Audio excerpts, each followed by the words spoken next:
တနင်္လာသားသမီးများအတွက်တစ်ပတ်တိုင်ကကြွားနေဖြစ်တယ်အဲ့တော့အခုဒီကနေ့မိတ်တွေကတနင်္လာသားသမီးတွေကဒီတစ်ပတ်ထဲမှာเนาะအဲ့ဒီမှာကိုကမျက်မှတ်တတမှန်မှန်ကန်ကန်ဆောင်ရွက်ရမယ်အဲ့တော့ကိုကဘတ်မလိုက်ရအောင်ကိုယ်စိတ်ကိုလုံးမလိုက်ရအောင်เนาะပြောလို့ဆိုစီကန်းတကြလှုပ်ဆောင်ရမယ်ဒါလို့ဆိုပုတ်ပြီးအောင်မြင်မှုရရှိမယ်เนาะပြီးလို့ရှင်ကိုကခီးသွားလာမယ်ကြုံရမယ်ပြီးရင်ကိုကြံစီရတဲ့ကိစ္စကိုစီစဉ်တဲ့ကိစ္စတွေစတင်ခေါင်းထဲဖော်နိုင်မယ်စတင်ရမယ်ခြေလန်းနေ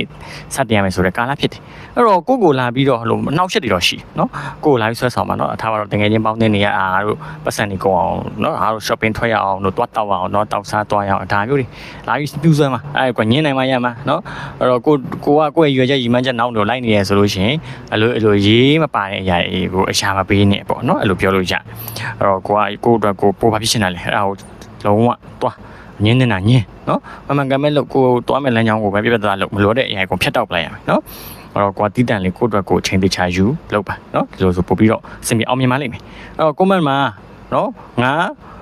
ဟိုမှန်ကန်ဆောင်းရမယ်ဆိုပြီးရေးတော့ပါเนาะဒါကလည်းမိမိတို့တီးတန်မေးချင်တာရှင်ဆက်စီမှာလာမလို့ရတယ်ဒီဗီဒီယိုကရှင်းလို့သွားပေးပါကျေးဇူးများတင်ပါတယ်အားလုံးပဲကိုစနေဖျားအကြမ်းမှချမ်းသာကြပါစေ